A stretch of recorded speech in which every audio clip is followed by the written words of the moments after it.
Hey guys, it's Gold Cobra and welcome back to the Cobra's Den. And as the title says, am I rethinking stacking silver? I don't know. Is it worth stacking silver? I'm not so sure if I should have put so much money into silver. So we're going to look at the good points and the bad points of silver, and then I'm going to see if I'm going to cut this little stack down, or I don't know, carry on going.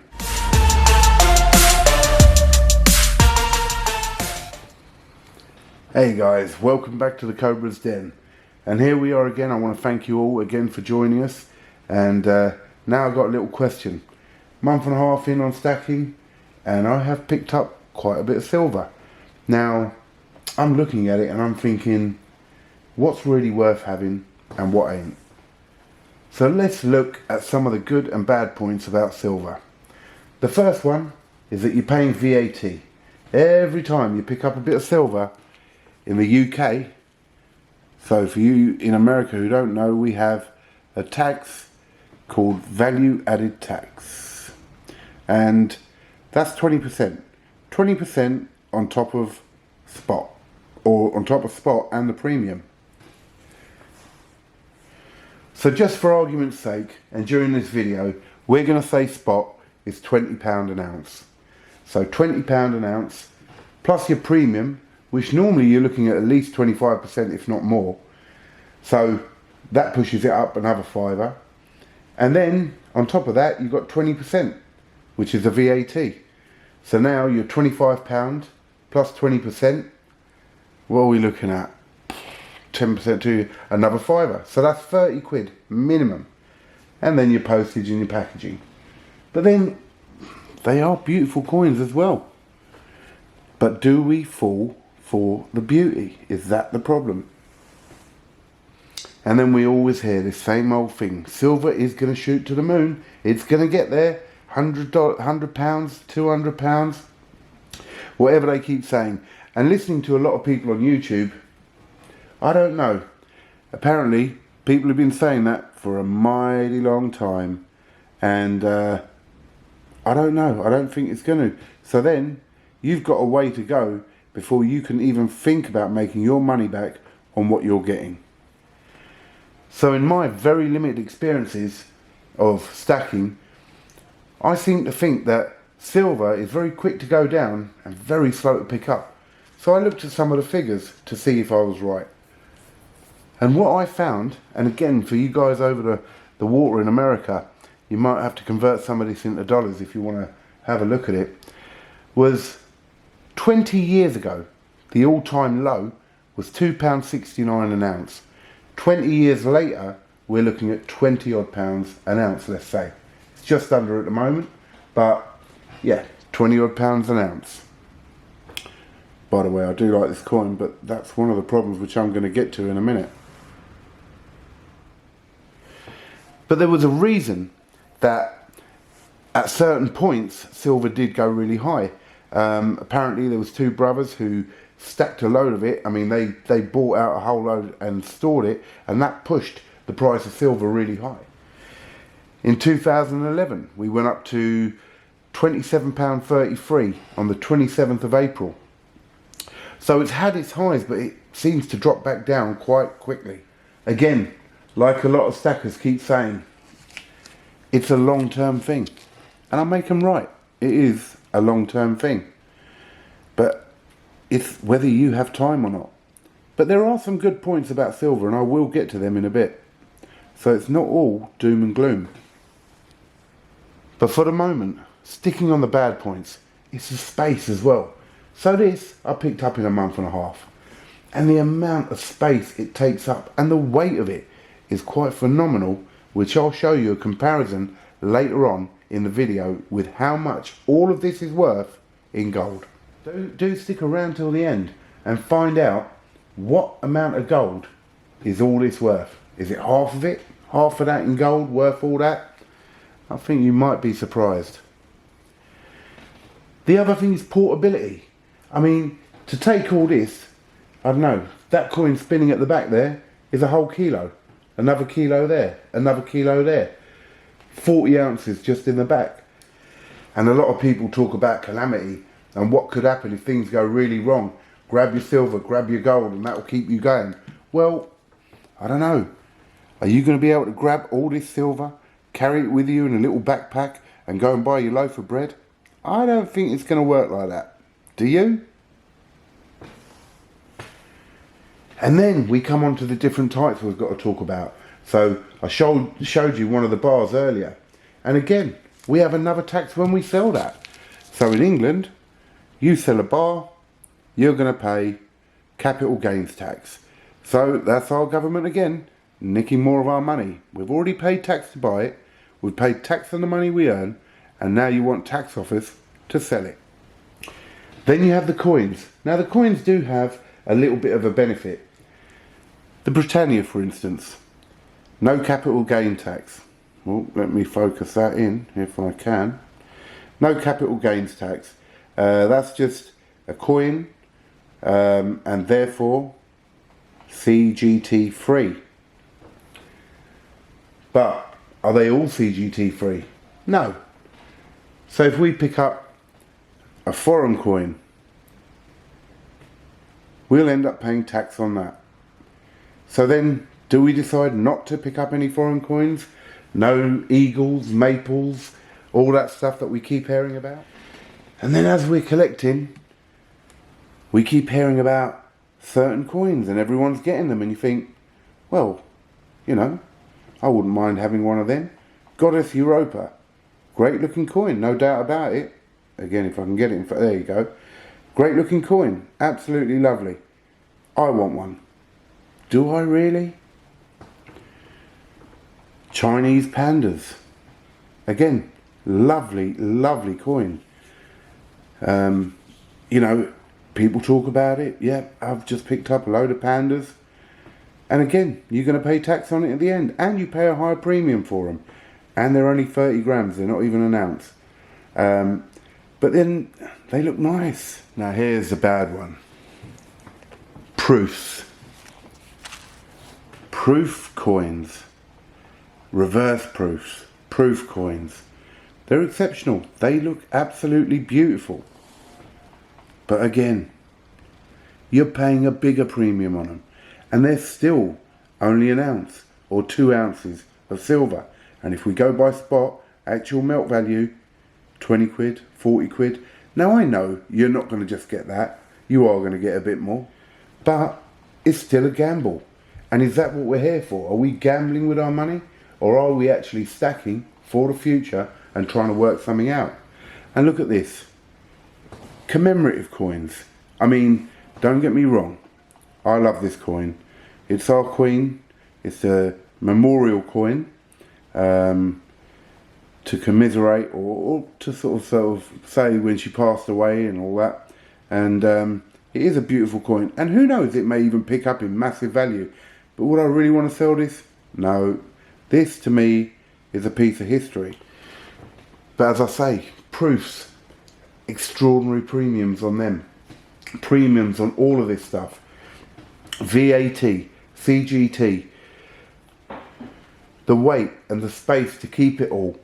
These are all points that are not helping me in thinking silver is the best thing to stack. And then we hear the other stuff. And as I say, I am not into conspiracy theories or anything like that in any way, shape and form. But there's a whole thing about silver being suppressed. It quite possibly has been suppressed. You know, I'm not even saying that it hasn't. But then, what can you or I do about it? We can't. There's nothing we can do about it. So, has it been suppressed? Are we waiting for that big boom? You know, because all of a sudden someone's going to click their fingers and go, hey, it's been suppressed too long now. Let's whack that price up. I don't think so. And I'll even tell you why. The reason why I don't see silver shooting to the moon, as they say, is because of industry. This is the most conductive metal there is, as in electricity. Electricity flows through it. And so all the industries that use this, whether it be for computers, phones, this, that and the other, there's bits of silver in everything to help with all that stuff. If you suddenly whack the price of silver up, it's going to be unviable. Unviable for anyone or any industry to be able to produce what they're producing at the prices that they are. So what does that mean? Everything we buy, everything we use, the price will go up. It will affect industry and the economy massively. And this is probably one of the reasons why it's been suppressed for so long. So now, let's get on to the good points. Here's one. We're in an economic crisis at the moment. People can't afford to stack the way they normally do.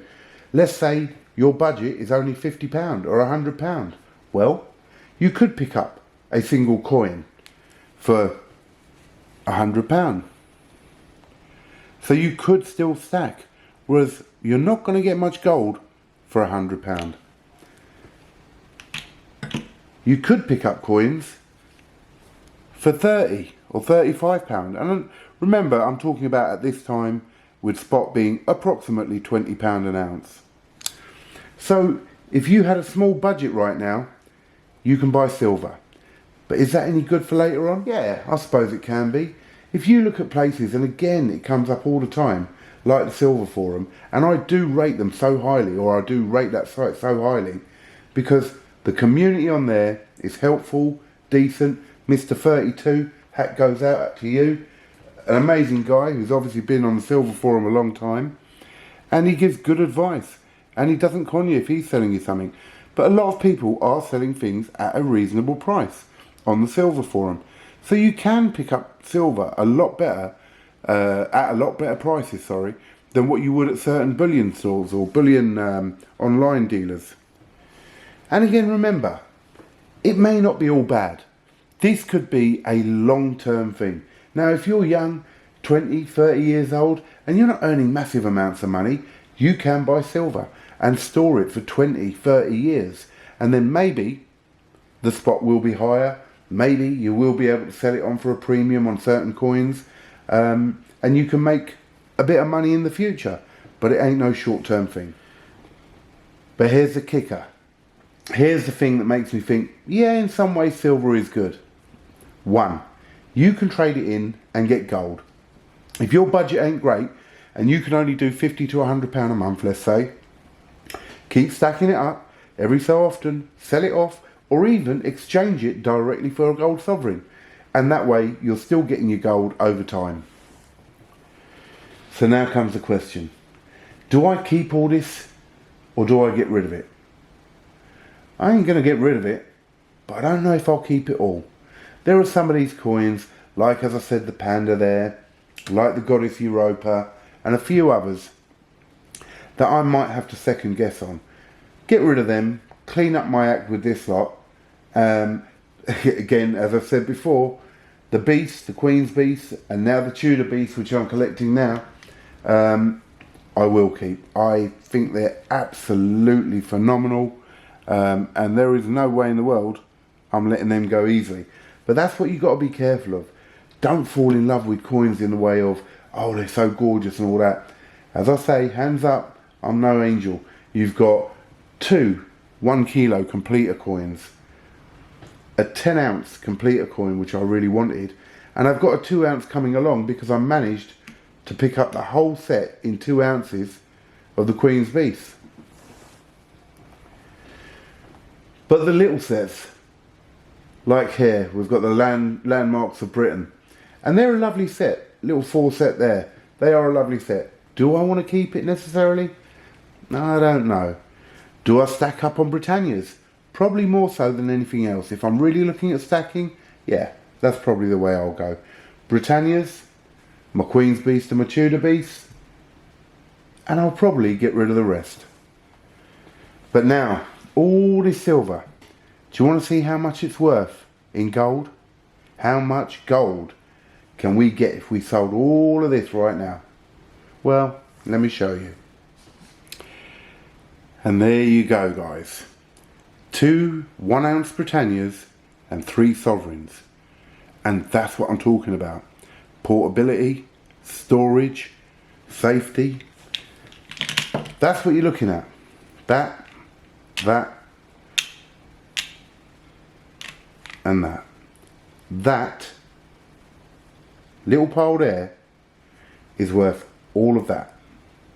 What does that tell you? I mean, look, to be fair, I'm not including premiums. You know, if you add in the premiums and all that, you'd probably add another, maybe another ounce on that. Yeah, but that ain't a lot, is it? Yeah, that ain't a lot. That's what you're looking at. So there you go, guys. That's my thoughts on silver. I will carry on with the Britannias, not majorly, but just a bit. I'll probably get rid of the foreign coins after a while. I may keep one maple, one eagle, a couple of little bits like that.